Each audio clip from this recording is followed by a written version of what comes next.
Okay, so now we will discuss about the एक important concept और important question है जो टेपर 2023 में पूछा गया था। क्वेश्चन का जिस तरीके से, एक तो आप थंबनेल में क्वेश्चन देख सकते हो, बाकी मैं फिर से एक्सप्लेन कर दे रहा हूँ कि क्वेश्चन ये था कि एक सिंपल पेंडुलम है, मास m है, लेंथ l है स्ट्रिंग की और थीटा एंगल है। ठीक है, इस पर्टिकुलर एंगल पे ये चीज़ हमको पता थी। तो उन्होंने बोला अगर मान के चलो स्लोली या फिर एडियाबेटिक प्रोसेस की, अगर कि इस पर्टिकुलर स्ट्रिंग की लेंथ जो है वो स्लोली L/2 कर देते हैं, तो उस पर्टिकुलर सिचुएशन में आपका थीटा मैक्सिमम किस फैक्टर से चेंज हो जाएगा, ये क्वेश्चन में पूछा गया था। ध्यान दीजिएगा, थीटा मैक्स की बात कर रहा हूँ। सो इतना मेरे को पता है, जब भी हम लोग सिंपल पेंडुलम की बात करते हैं जहाँ पे हम लोग ये जो मास m है वो सिंपल हार्मोनिक मोशन परफॉर्म करता है अंडर दिस पर्टिकुलर पोटेंशियल। सो अगर इस पोटेंशियल की कुछ बातें कर लिखना चाहूँ तो जो फ्रिक्वेंसी होगी मास की इस पर्टिकुलर पोटेंशियल के अंदर, तो आपकी ये फ्रिक्वेंसी इस तरीके से हम डिनोट करते हैं, ये भी हमको पता है। और अगर मैं कहूँ कि इस पोटेंशियल को ध्यान में रखते हुए अगर मैं इस m की इस particular at point x equal to a जो एम्पलीट्यूड है उस पर अगर मैं एनर्जी लिखना चाहूँ तो ये लिख सकता हूँ एनर्जी, टोटल एनर्जी। ठीक है, क्योंकि एक्सट्रीम पोजीशन पर वहाँ पे आप लोग काइनेटिक एनर्जी जीरो है, तो टोटल एनर्जी आपकी किसके बराबर होगी, पोटेंशियल एनर्जी के बराबर। और वो कुछ इस तरीके से हम लोग लिख सकते हैं, क्योंकि यहाँ पे मैक्सिमम चीज़ों की बात कर रहे हैं तो हम लोग मैक्सिमम कंडीशन को यहाँ पे ध्यान में रखेंगे। सो ये एनर्जी मेरे को पता है, बॉब की एनर्जी इतनी है।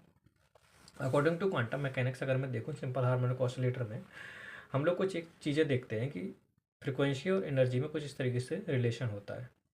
अगर मैं यहाँ से देखूँ तो जो एनर्जी और फ्रिक्वेंसी का रेशियो है वो हम लोग बोल सकते हैं कांस्टेंट है। ठीक है, ये कांस्टेंट, ये कांस्टेंट, ये कांस्टेंट, तो मतलब क्या है, एनर्जी और फ्रिक्वेंसी का जो मतलब रेशियो है वो कांस्टेंट है।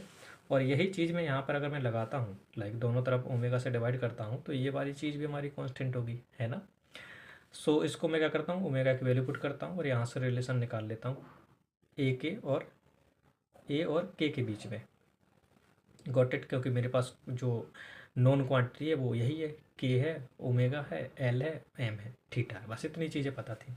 तो यहाँ से आप एक चीज़ देख सकते हो, K square equal divided by root K Y M equal to constant, M mass constant है तो कॉन्स्टेंट कॉन्स्टेंट के साथ चला गया, एक के जो बाहर है रूट के वो आएगा, तो आपके पास जो कह सकते हो कि प्रोपोर्शनलिटी आएगी ए की के साथ, वो कुछ इस तरीके से हमारी आ जाएगी -1/4। तो एम्पलीट्यूड का जो रिलेशन है के साथ वो हमको पता चल गया। और अगर यह चीज़ आपकी समझ में आ गई तो आपके पास जो रिजल्ट है वो आसानी से आ जाएगा। कैसे, ध्यान से देखो, जब कभी हम लोग पेंडुलम की बात करते हैं तो यहाँ पे जो फोर्स होता है, मैं मैग्नीट्यूड की बात कर रहा हूँ, जो फोर्स है रिस्टोरिंग फोर्स, वो हमारा कुछ इस तरीके से डिनोट होता है। तो ऐसे अगर मैं यहाँ से लिखना चाहूँ के की वैल्यू, स्प्रिंग कॉन्स्टेंट की वैल्यू, तो वो कुछ इस तरीके से लिख सकते हैं। अब मेरे को क्या चीज़ें कनेक्ट करनी है। सो अगर मैं at X equal to L, मतलब जो एम्पलीट्यूड है एट, मतलब मैं अगर उनकी जो आपकी स्ट्रिंग की लेंथ है एट, अगर वो लेंथ एक्स के बराबर है या एक्स एल के बराबर है, तब आपका जो के की वैल्यू है वो कितनी हो सकती है उस पर्टिकुलर सिचुएशन में। सो मैंने ये चीज़ भी लिख ली यहाँ पे। तो के इन्वर्सली प्रोपोर्शनल टू कितना आ गया, एल आ गया यहाँ से।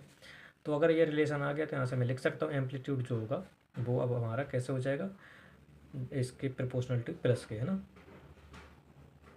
प्लस के प्रोपोर्शनल टू हो जाएगा, right. I am getting something wrong और राइट।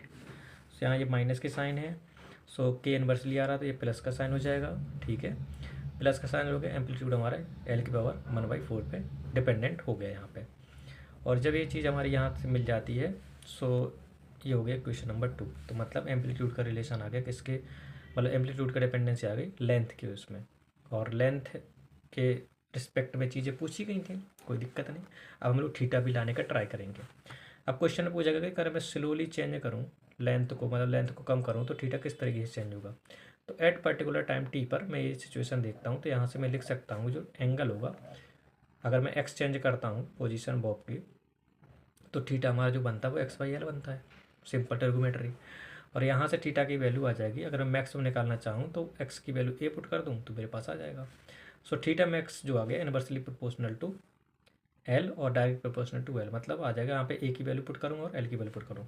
जब ए की वैल्यू पुट करता हूँ, एल की वैल्यू मतलब ये जो है, तो थीटा मैक्सिमम जो आपकी प्रोपोर्शनलिटी बनेगी लेंथ पर वो कुछ इस तरीके से बन जाएगी, एल की पावर 1/4 पे डिपेंडेंट ये था और एल नीचे है। तो जब मैं इसको सॉल्व करता हूँ तो मेरे पास जो थीटा की कह सकते हो कि डिपेंडेंसी है लेंथ पर, वो हमारी बन जाती है L⁻³ पे। यहाँ तक चीज़ें क्लियर है। किया क्या है, कुछ नहीं किया। कैसे, पहले निकाला ए की डिपेंडेंसी के ऊपर जो -1/4 आई, फिर मैंने के की डिपेंडेंसी निकाली लेंथ पर जो इतनी आई, फिर थीटा की डिपेंडेंसी निकाली A/L से, और ए की वैल्यू और एल की वैल्यू पुट हुआ यहाँ पे कर दी, तो थीटा की डिपेंडेंसी आ गई लेंथ पे कुछ इस तरीके से कि लेंथ जैसे चेंज होगी थीटा इस तरीके से चेंज होगा। अब कुछ नहीं है, दो सिचुएशन है, दोनों सिचुएशन को हम लोग कुछ इस तरीके से लिख सकते हैं कि थीटा नया वाला कितना होगा, थीटा पुराना कितना था, इन दोनों का रेशियो इस रेशियो के बराबर होगा। इतनी चीज़ें क्लियर है। सो न्यू वाली जो लेंथ है वो हाफ कर दी गई है, पुरानी वाली लेंथ ये थी।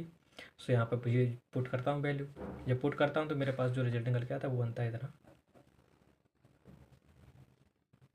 Got it. अब ये 2 ऊपर जाएगा तो आ जाएगा यहाँ पे कितना, 2⁻³ सो मतलब पुराना वाले थीटा से 2 की मतलब कह सकते हो कि जो नया वाला थीटा जो है वो चेंज हो रहा है कितने से, इस पर्टिकुलर फैक्टर से।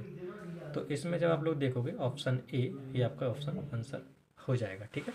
सो ये टेफर की एक कॉन्सेप्चुअल प्रॉब्लम थी।